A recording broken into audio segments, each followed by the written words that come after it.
21,071 सन्माननीय सदस्य श्री विक्रम काळे. मंत्री महोदय. सभापती महोदय, प्रश्न क्रमांक 21,071. सभापती महोदय, छापल्याप्रमाणे आठवले मिनिट 2 मिनिटं उशिरा. सभापती महोदय, 2 मिनिटं होती अजून. राज्यातील कायम शब्द वगळलेल्या सर्व प्राथमिक, माध्यमिक, उच्च माध्यमिक शाळांना अनुदान देण्याचा निर्णय तत्कालीन सरकारने घेतलेला होता आणि त्या अनुषंगानं माननीय मंत्री महोदयांच्या कालखंडामध्ये जवळपास 1160 कोटी रुपयाची भरीत तरतूद सुद्धा माननीय केसरकर साहेबांनी त्या ठिकाणी केली. त्याबद्दल सुद्धा मी त्यांचं प्रथमतः अभिनंदन करेन. परंतु त्याचबरोबर वर्षानुवर्ष एक प्रचलित सूत्र सरकारनं स्वीकारलेलं होतं की राज्यातील एखादी प्राथमिक शाळा, माध्यमिक शाळा, प्रश्न विचारा बरं. प्रश्नावर वर्षानुवर्ष हेच प्रश्न मांडताय आणि उत्तर प्रश्नावर चालू. त्याचं मला वाईट वाटतंय, पण शेवटी म्हणून तेच बोलल्यामुळे बोलत असतं तर मी 2 दिवस दिले असते की बोला, पण असं होत नाही ना. त्यानुसार आपण पहिल्या वर्षी 20% अनुदान देत होतो, दुसऱ्या वर्षी 40% अनुदान देत होतो, तिसऱ्या वर्षी 60%, चौथ्या वर्षी 80% आणि 5व्या वर्षी 100% अनुदान हे आपण सूत्र स्वीकारलेलं होतं. त्यासाठी दरवर्षी वेगळी मंत्रिमंडळाची बैठक घ्यायची किंवा निर्णय करायची गरज नव्हती मंत्री महोदय. तर ते प्रचलित धोरण जे होतं जे आपल्या सरकारने स्वीकारलेलं होतं, प्रश्न तर त्या प्रश्नाकडे येतोय की त्याप्रमाणे हे प्रचलित धोरण आपण स्वीकारण्याच्या बाबतीमध्ये निर्णय करून या प्रचलित धोरणानुसार मी आता प्रत्येकाच्या प्रश्नाला मागचं जे धोरण 1 ते 2 मिनिटं देणार आहे, त्याच्यापेक्षा जास्त देणार नाही. 10 मिनिटं प्रश्न. हो, मागचं जे धोरण होतं ते पुन्हा तुम्ही प्रचलित करणार काय, हा माझा मूळ प्रश्न आहे. आणि त्याचबरोबर त्रुटी पूर्ण केलेल्या ज्या शाळा होत्या, वर्ग तुकड्या होत्या, मंत्री महोदय आपण पण आंदोलनाच्या वेळी त्यांना सांगितलेलं होतं की या बाबतीत आम्ही सकारात्मक विचार करू. तर त्या बाबतीमध्ये सुद्धा आपण त्यांना जो 1 टप्पा त्यांचा राहिलाय तो टप्पा आपण देणार का, हा माझा दुसरा प्रश्न. मंत्री महोदय, झालं एकच प्रश्न अजून. आणि तिसरा प्रश्न जो आहे तो सभापती महोदय, आता जे 20%, 40% आणि 60% अनुदान घेतात त्यांना पुढील टप्पा देण्याच्या बाबतीमध्ये सुद्धा त्यांचं आंदोलन आझाद मैदानावर झालं. स्वतः आपण त्या ठिकाणी गेलात, निवेदन घेतलं, 3 मिनिटं प्रश्न. तर त्याप्रमाणे त्यांना पुढील टप्पा जानेवारीमध्ये देऊ आपण सांगितलेला आहे. त्यानुसार तो टप्पा आपण कधी देणार. सभापती महोदया, एक गोष्ट मला मुद्दाम आपल्या विचारण्यामध्ये थोडीशी अशी हे झाली की पूर्वीच्या सरकारने जो निर्णय घेतलेला होता त्याप्रमाणे 200 कोटीच लागणार होते.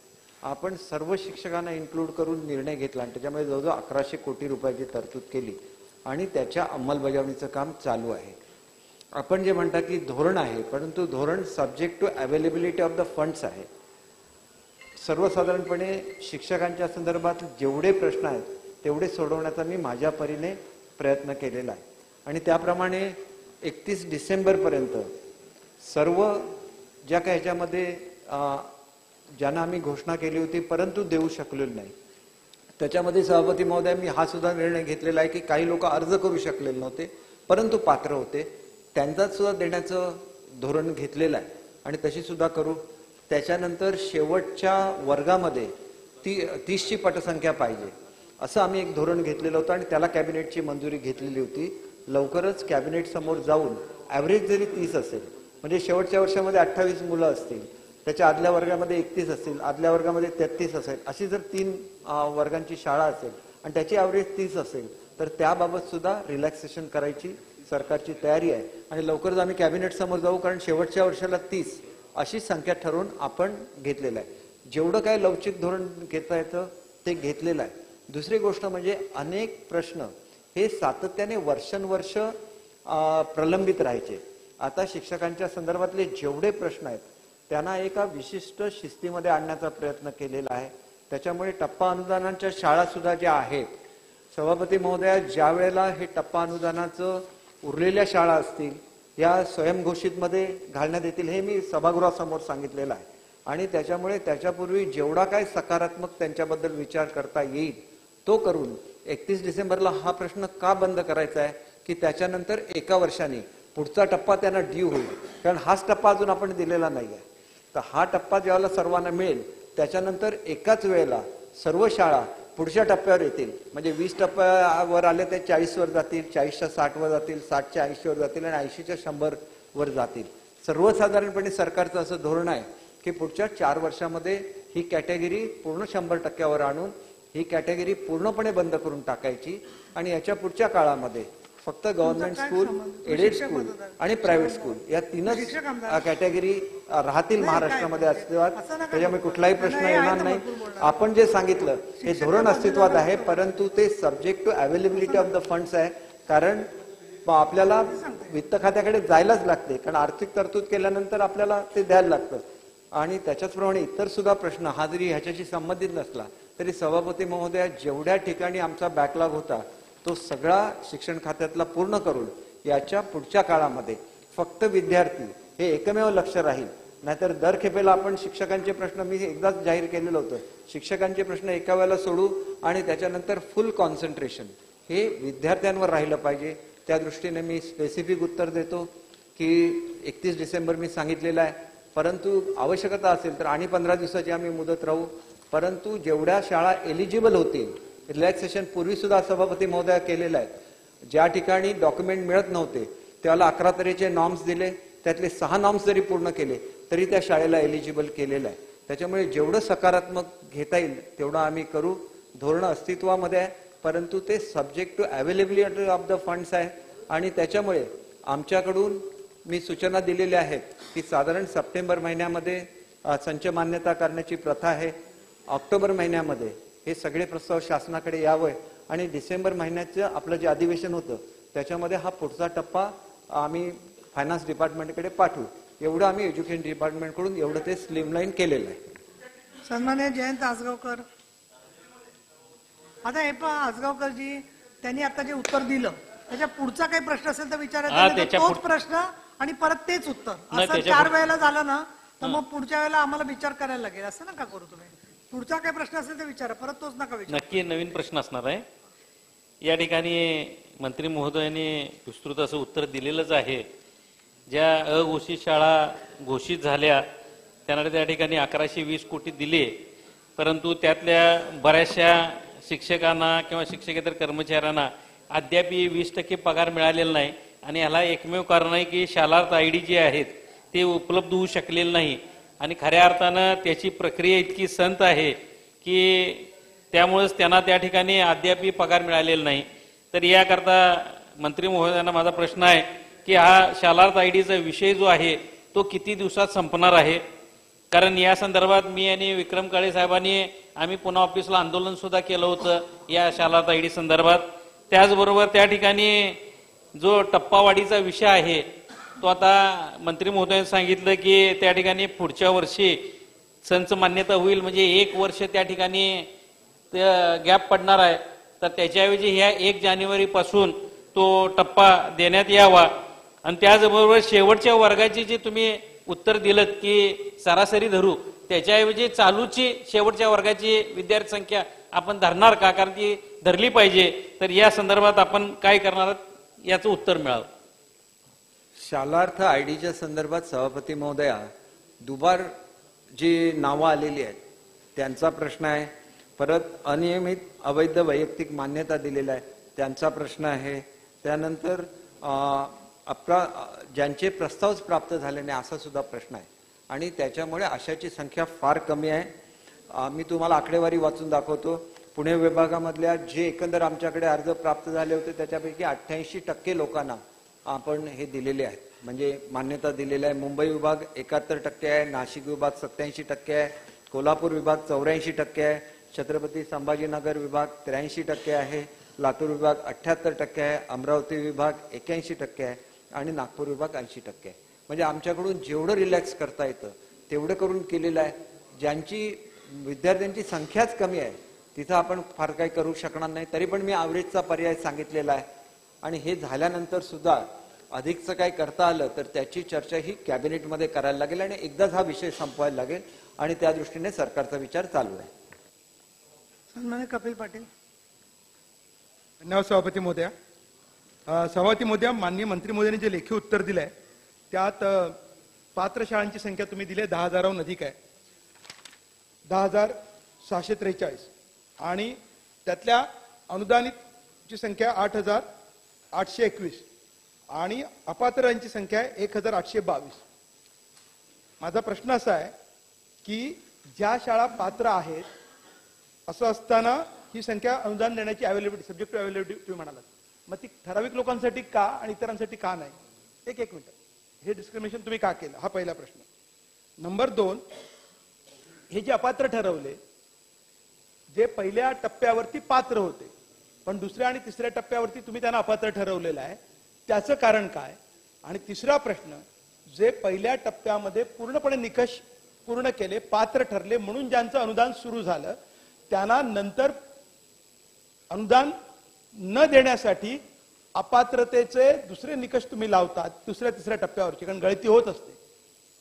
तर ते करण्याचं कारण काय? हा भेदभाव करण्याचं कारण काय? आपण हे सरसकट देणार का? हा चौथा. सभापती महोदया, मी सब्जेक्ट टू अवेलेबिलिटी सांगितलं हे पुढच्या टप्प्यासाठी आहे. म्हणजे 1 वर्षामध्ये टप्पा वाढवावा ह्याच्यामध्ये मी सुद्धा सहमत आहे. आपण म्हणता की जानेवारीमध्ये 6 महिने सुद्धा होणार नाही, म्हणजे अगदी ज्यांना पहिल्यांदा दिलं त्यांना सुद्धा 6 महिने होणार नाही. त्याच्यामुळे एका वेळेला सगळ्यांचा टप्पा वाढवला जाणार आहे. आणि आपण जे म्हणता की पूर्वी ज्यांना पात्र केलं, मला उत्तर देऊन द्या साहेब, नंतर आपण पुन्हा विचारू शकता. पूर्वी ज्यांना पात्र केलं आणि आता त्यांना अपात्र केलं अशा केसेस नाही आहेत. पूर्वी जे पात्र केलेले आहेत आणि काही लोक नजरचुकीने सुद्धा राहिलेले आहेत त्यांचे सुद्धा प्रस्ताव स्वीकारण्याच्या मी सूचना दिलेल्या आहेत, कारण त्यांना एकदा पात्र केल्यानंतर पुढच्या टप्प्यामध्ये ते गेले पाहिजेत अशी सर्वसाधारणपणे माझी भावना आहे. परंतु जे लोक अपात्र होतील त्यांना मात्र सेल्फ फायनान्स मध्ये टाकलं जाईल आणि ह्याच्या पुढे कधीही या कॅटेगरीमध्ये ते येणार नाही, हे मी स्पेसिफिकली सांगतो. आणि सब्जेक्ट टू अवेलेबिलिटी हे पुढच्या टप्प्यामध्ये आहे, कारण या टप्प्याचे सगळ्या पैशाची प्रोव्हिजन झालेली आहे. ठरवलं त्यांना पुढच्या टप्प्यामध्ये अपात्र का ठरवतात, त्याचं कारण काय? तो भेदभाव करण्याचं कारण काय? तुमचं पुढचं ठीक आहे, त्याबद्दल मी आक्षेप घेत नाहीये. सभापती महोदया, अशी जर काही प्रकरणं असतील स्पेसिफिक तर त्यांनी हे 1822 आजच्या तारखेला लिहिलेली आहेत. 31 डिसेंबर पर्यंत, जर 1 मिनिट मला उत्तर देऊन द्या साहेब, 31 डिसेंबर पर्यंत अधिकचे लोक पात्र होऊ शकतील. तुम्ही ज्या दिवशी प्रश्न विचारला त्या दिवशी किती लोक एलिजिबल झाली त्याची ती आकडेवारी आहे.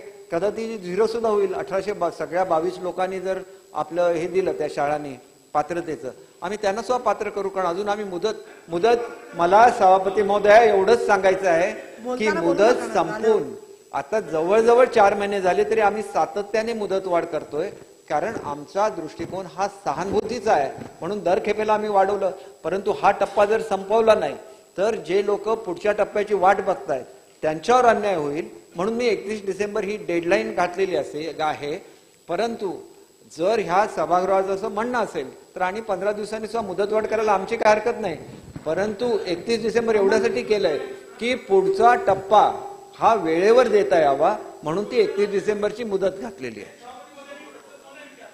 लेखी उत्तर आणि आता माननीय मंत्री महोदय जे उत्तर देतात त्याच्यामध्ये विसंगती आहे सांगतोय. तुम्ही लेखी उत्तरात काय म्हटलं की एकूण पात्र शाळांची संख्या तुम्हीच दिलेली आहे 10,000हून अधिक आहे, 10,643. तुम्ही बघा, आणि अनुदान दिलेल्याची संख्या 8,821. याचा अर्थ उरलेल्या शाळांची जी संख्या आहे 2000च्या आसपास 1819 1822. मग ज्या पात्र ठरल्या 1822 त्यांना तुम्ही अनुदान का नाकारता, तो भेदभाव का करता? तुम्ही लेखी दिले ना सर, तुम्ही लेखी म्हटले बघा, मी वाचून दाखवतो परत तुम्हाला. माननीय मंत्री 1 मिनिट थांबा. शासन निर्णय 6/2/23 नुसार पात्र प्राथमिक शाळा, माध्यमिक शाळा आणि उच्च माध्यमिक शाळा यांची संख्या, पात्र संख्या आहे 10,643 आणि तुम्ही प्रत्यक्ष अनुदान दिलेल्याची संख्या दिली आहे त्यापैकी 8,821, राहिल्या 8,022. मग ज्या पात्र ठरल्या त्यांना न देण्याचं कारण काय? अनुदान द्या. तुम्हीच उत्तर लेखी वाचा तुम्ही. त्यांनी तपासून घेईल सांगितलं ना. नाही माझ्याकडे ते नाही म्हणाले. नाही, माझं म्हणणं हे उत्तर दुरुस्त केलं पाहिजे ना, उत्तर दुरुस्त केलं पाहिजे माननीय सभापती महोदय. पात्र ठरल्यानंतर सुद्धा त्यांच्यापर्यंत अनुदान पोहोचायला काही वेळ लागतो, कारण ती शासनाची प्रोसिजर आहे. त्याप्रमाणे आम्ही अपात्र, मला पुन्हा एकदा स्पेसिफिक सांगायचं आहे, आजच्या तारखेला जे पूर्तता करू शकले नाहीत अशांची संख्या 1,822 आहे. ही संख्या कमी होऊ शकते. त्यांनी जर पात्रतेसाठी आवश्यक ते कागद दिले तर, आणि त्याच्यामुळे 1822 सभापती कुठल्या महोदया पानावर दिलंय? या कुठल्या पानावर आहे? कुठल्या नाही नाही, मी समोरच आहे माझ्या, मला सापडतंय, पण कुठला उल्लेख करतो तो? सभापती महोदया मला उत्तर पूर्ण, अहो मला पूर्ण करू द्या ना. सभापती महोदया, मला संरक्षण देण्याची गरज आहे, कारण तुम्ही उत्तर देताना मध्ये मध्ये बोलता. माझं उत्तर चुकीचं हे असेल मी बरोबर दुरुस्त आहे करेन. केसर, तुम्ही 1800 तुम्ही असं बरोबर नाहीये. त्यांचं पूर्ण झाल्यावर उभं राहा, तुम्ही सारखं उभं राहायला लागलात तर प्रत्येकाला तुमच्या अशा याची सवय नाहीये. नाही, पण त्यांचं पूर्ण ऐका तुम्ही, पण एकदा विचारायचा खुलासा आणि शांत बसायचं 3-4 मिनिटं. नाही, माझ्याकडून निर्णय होणार नाही. 1822 ही संख्या अघोषित शाळांची आहे. आम्ही देताना घोषित अघोषित दोघांना घेतलं. आता या कॅटेगरीमध्ये कोणीही शिल्लक नाहीये, आणि त्याच्यामुळे जर कोणी शिल्लक राहिलं किंवा तुम्ही म्हणता त्याप्रमाणे तो पात्र होता, तर मी त्याच्यावर असं उत्तर दिलेलं की तुम्ही अशी पर्टिक्युलर केस आणा, आम्ही त्याला हे करू. खाली बसा, ते बसल्याशिवाय उभं राहायचं नाही. ते खाली बसल्याशिवाय, केसरकर साहेबांचं उत्तर झाल्याशिवाय तुम्ही खाली बसा. त्यांचं पूर्ण होऊन ते खाली बसले की मग उभं राहून विचारा. आणि सारखं तुम्हीच विचारायचं नाही, इतर 10 लोकांनी आतवर केले. सभापती महोदया, मी स्पेसिफिक उत्तर दिलेलं आहे की आम्ही ज्या वेळेला मुदतवाढ केली ही सहानुभूतीपूर्ण धोरण असल्यामुळे केलेली आहे. त्यांना जर वाटलं की काही शाळा अशा आहेत की ज्यांना पूर्वीच्या काळामध्ये आपण मान्यता दिली आणि काही कारणामुळे त्यांची नावं आलेली नसेल, तर ती सुद्धा मी घ्यायला सांगितलेली आहे. त्याच्यामुळे हा प्रश्न जेवढ्या शाळा डिक्लेअर केलेल्या आहेत त्यांनी आपल्या कागदपत्रांची पूर्तता करावी. त्याच्याशिवाय हा टप्पा पूर्ण होत नाही. टप्पा जोपर्यंत पूर्ण होत नाही तोपर्यंत पुढचा टप्पा देण्यामध्ये अडचण निर्माण होते, आणि त्याच्यामुळे कुठल्याही परिस्थितीमध्ये हा टप्पा पूर्ण करण्यासाठी सर्वांनी सहकार्य करावं अशी माझी नम्र विनंती आहे. आता थांबा जरा, आता एक मिनिट थांबा. कपिल पाटील साहेब जरा खाली बसा 1 मिनिट. आपण सगळ्यांनी शाळांची जी संख्या आहे निकषानुसार अपात्र ठरलेल्या संख्यांची शाळा, आपल्याला काय सांगितलं मंत्री महोदयांनी?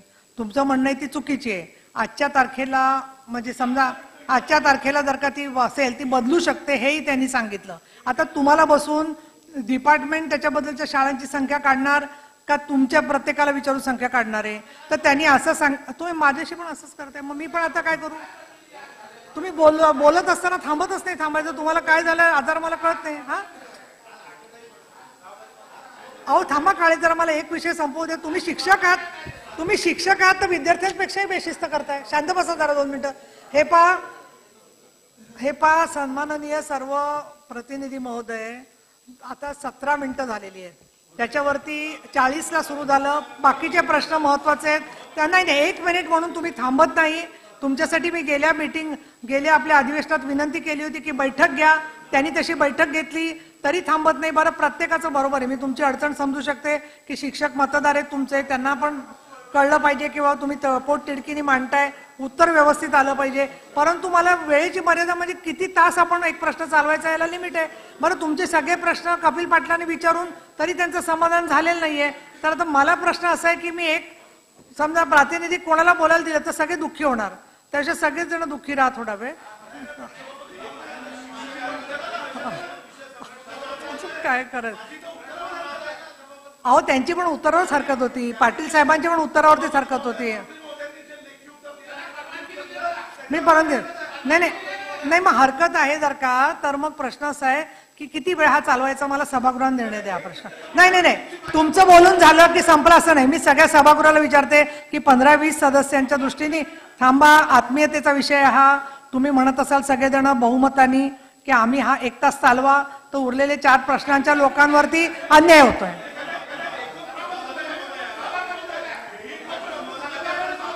हे पहा, विक्रम काळ्यांचा प्रश्न झाला, कपिल पाटलांचा प्रश्न झाला, ज्ञानेश्वर मात्र घ्या. चला.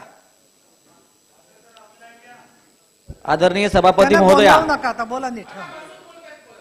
आदरणीय शालेय शिक्षण मंत्री दीपकजी केसरकर साहेब अनेक वर्षापासून, म्हणजे मागच्या वर्षापासून जे मंत्री झाले तेव्हापासून विद्यार्थी आणि शिक्षकांसाठी सातत्याने चांगले निर्णय घेत आहेत.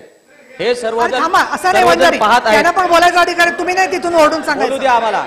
नाही असं बसून ओरडायचं नाही. आजपर्यंत ती अशी दादागिरी करायची नाही. अत्यंत चांगले निर्णय घेतलेले बोला, आहेत. मात्रे बोला. हा. त्यांनी सुद्धा अनुदानाच्या संदर्भात जेवढ्या अडचणी होत्या त्या सोडवलेल्या आहेत. ज्या 2-4 अडचणी त्या राहिल्या त्या सोडवतील. त्याच्यामध्ये माझा वंजारी असा दावा अहो त्यांचा प्रश्न पूर्ण होऊ द्या. नवीन सभासद नाही मला या नाही ठिकाणी वंजारी तुम्ही खाली बसा आधी. जे राहिलेलं आहे त्याच्यामध्ये तुम्ही ठरवणारे नाही लक्षात आणून हे देऊ पण तुमच्या इच्छितो. असं ओढून ओढून माझा घसा बसायची वेळ येते. वाणिज्य- वंजारी शोभत नाही तुम्हाला हे. अहो नवीन सदस्य उभं राहिल्यावर तुम्ही असे वागलात तर त्यांना काही गप्पच त्यांचा प्रश्न येऊ दे ना काही. ते काही फक्त ज्युनियर कॉलेजचे पूर्ण ऐका. ज्युनियर कॉलेजच्या संदर्भामध्ये वाणिज्य शाखा तुम्हाला आहे. चांगलं येऊ दे. या वाणिज्य शाखेच्या आरडाओरडा करता एवढं राजकारण समोर मलाही कळतं. इंग्रजी पण माझं म्हणणं माध्यमातून असं आहे कुठल्याही सभासदाला आणि असं वाणिज्य कुठलं शाखा ही सांगायचं नाही. मी इंग्रजी अलाव करणार नाही माध्यमातून अशा शिकवली जाते. मात्र पुणे स्तरावरती त्याचा चुकीचा अर्थ काढून असे काही प्रस्ताव प्रलंबित आहेत. त्यांना सुद्धा आदरणीय केसरकर साहेबांना विनंती राहील की त्यांना सुद्धा आपण अनुदान देण्याच्या संदर्भात कारवाई करणार आहात. पण ते प्रस्ताव लवकरात लवकर मागून घेण्याची आपण कारवाई करणार का? दुसरं, काही प्रस्ताव पुणे स्तरावर अजून प्रलंबित ते 1822 मध्ये जे साहेबांनी सांगितले आहेत ते सुद्धा त्या ठिकाणी प्रलंबित आहेत. ते सुद्धा लवकरात लवकर मागवणार का असा माझा प्रश्न आहे. त्यांनी सांगितलं ना की कागदपत्रांची पूर्तता सभापती महोदया, या संदर्भात मी मीटिंग घेतली. त्याच्यामध्ये सुद्धा आपण सांगितलं आपल्या सूचनेप्रमाणे मीटिंग घेतली आणि त्याच्यामध्ये सुद्धा हा मुद्दा चर्चेला झालेला आहे. त्यावेळेला सुद्धा मी सांगितलं की 20% हा टप्पा पूर्ण करूया, जेणेकरून पुढचं आपल्याला जे वाढवायचं आहे 20% वाढीव टप्पा हा आपल्याला वेळेत देता येईल.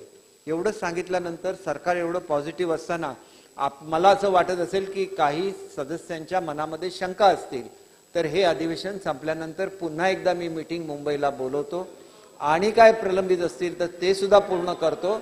आणि याच्यामध्ये सरकारने अतिशय पॉझिटिव्ह भूमिका घेतलेली आहे आणि आम्ही जेवढे निर्णय घेतलेले आहेत शालेय शिक्षणाच्या संदर्भातल्या आमच्या कॅपॅसिटीमध्ये जेवढे होते तेवढे निर्णय घेण्याचा केलेला आहे प्रयत्न. आणि मला सभागृहाला अतिशय नम्रपणे सांगायचं असते की शिक्षण खातं हे विद्यार्थ्यांसाठी आहे. आपण नेहमी शिक्षकांबद्दल बोलत राहतो, विद्यार्थ्यांच्या बद्दल सुद्धा बोललं पाहिजे. कारण उद्याचं भवितव्य महाराष्ट्राचं घडवायचं असेल तर विद्यार्थ्यांना क्वालिटी एज्युकेशन द्यायला लागेल. आणि सभागृहाच्या मी अत्यंत नम्रपणे निदर्शनाला आणून देतो की अनेक वेळेला त्या ठिकाणी शाळा बंद ठेवल्या जातात आणि मोर्चे आयोजित केले जातात. त्यावेळेला विद्यार्थ्यांचं काय होणार याचा सुद्धा महाराष्ट्राने विचार केला पाहिजे. आणि हे जर असंच चालू राहिलं तर पुढच्या वेळेला अत्यावश्यक सेवेमध्ये ही सेवा सुद्धा इन्क्लूड करायचा शासनाला विचार करायला लागेल. कारण प्रत्येक गोष्टीला एक मर्यादा असते. शालेय शिक्षण हे विद्यार्थ्यांसाठी आहे. आम्ही पूर्वीच घोषित केलं की 1 वर्षाच्या आत सगळ्या शिक्षकांचे प्रश्न सोडवतो. केंद्रीय प्रमुखांची भरती सुरू झाली. शिक्षकांना हे पाहिजे होतं म्हणजे आपल्या सरकारी नोकऱ्यांमध्ये ज्या वेळेला बढती मिळायची होती त्याच्यामधल्या सगळ्या अडचणी दूर करण्याचा प्रयत्न केला. टप्पा अनुदानाच्या शाळा तो टप्पा हे केला. 30,000 ही पहिल्या टप्प्यातली भरती त्याची सगळी प्रक्रिया पूर्ण करून आता त्याची फायनल स्टेजला आलेला आहे. म्हणजे जाहिराती घेऊन प्रत्येक ठिकाणी शिक्षक पाठवण्याची कारवाई चालू आहे. सभापती महोदय, हे सुद्धा मी आपल्या निदर्शनाला आणून देतो की एज्युकेशनचा दर्जा वाढावा म्हणून दरवर्षी जी म्हणजे दर 3 वर्षांनी ज्या बदल्या व्हायच्या त्या बदल्या सुद्धा आता रद्द करून एकाच ठिकाणी शिक्षकांनी राहावं आणि क्वालिटी एज्युकेशन त्या शाळेमध्ये द्यावं ह्याची सुद्धा व्यवस्था केली. त्याच्यामुळे जेवढं काही आम्हाला शिक्षकांसाठी करता येईल हे आपण करण्याचा प्रयत्न करतोय. 7व्या वेतन आयोगाचे काही टप्पे शिल्लक होते ते सुद्धा आपण देण्याचा प्रयत्न करतोय. त्याच्यामुळे माझी अशी नम्र विनंती आहे की अजून सुद्धा काही प्रश्न पेंडिंग असतील, अजून मीटिंग घ्यायची असेल, मी आणखी एक मीटिंग घेतो. पण याच्या नंतरच्या काळामध्ये सुद्धा तरी विद्यार्थ्यांच्या शिक्षणाच्या संदर्भात आपण दर्जा वाढवण्याच्या संदर्भात काही सूचना असतील आणि त्या शासनाला दिल्या तर आम्ही अधिक चांगलं काम हे विद्यार्थ्यांसाठी करू शकतो. ठीक आहे. सन्मान्य किशोर दराडे शिंदे साहेब त्यांना बोलू द्या. तुम्ही सगळ्या शिक्षक सभापती महोदय, आता मंत्री महोदयांनी जे उत्तर दिलेलं आहे विद्यार्थ्यांच्या हितासाठी, मंत्री महोदय आपला प्रश्न बरोबर आहे. पण बऱ्याचशा शाळा अशा आहे उत्तर महाराष्ट्रामध्ये तिथे शिक्षकच नाही. बऱ्याच वेळेस आम्ही विनंती केलेली पोर्टल चालू करा, अद्याप पोर्टल चालू झालेलं नाही. दुसरी विनंती आमची अशी आहे ज्या 20%वर 15 वर्ष लोकांनी काम केले आणि आपल्या 11 अटीपैकी 5 अटी मान्य का तुम्ही कॅन्सल केल्या आणि 6 ठेवल्या. त्यातल्या ठराविक अटी 2-3 आता ठेवल्या आणि सगळ्या शिक्षकांना जर न्याय देण्याचं काम जर केलं तर आपले खूप आभार शिक्षक मानतील आणि बऱ्याच शाळांना नोकर भरती अशैक्षणिक कामं भरपूर असतात त्या संदर्भात नंतर विषयावर मी बोलणार आहे, पण सध्या पोर्टल कधी चालू होणार या संदर्भात? नाही, आता मी बोलणार. सभापती महोदया 15 दिवसाच्या आत पोर्टल चालू होईल, कारण आपण प्रत्येक ठिकाणचं ज्या आरक्षण आहेत त्याचं रोस्टर चेक केलेलं आहे, ती प्रक्रिया पूर्ण झालेली आहे. जिल्हा परिषद आणि शिक्षण खाते या दोघांचं मिळून हे चालतं. आपल्या सगळ्यांचीच मागणी होती की 6व्या टप्प्यामध्ये जे सिनियर टीचर्स दुसऱ्या ठिकाणी पाठवले गेलेले होते त्यांना आपल्या जागेवर आणा, ती मान्य केल्यामुळे त्यांचे प्रत्येक शिक्षकांना ते आपल्या जागेवर आणतायत आणि येत्या 15 दिवसामध्ये मी सांगितलेलं आहे की पोर्टलवर भरती सुरू होईल. म्हणजे जिल्हा परिषदेच्या जाहिराती निघतील, त्याच्यानंतर विद्यार्थ्यांनी आपला चॉईस दिला पाहिजे आणि तो चॉईस दिल्यानंतर त्यांना रितसर त्यांचं समुपदेशन करायला लागतं, ते करून त्या ठिकाणी त्यांना हजर करून घेतलं.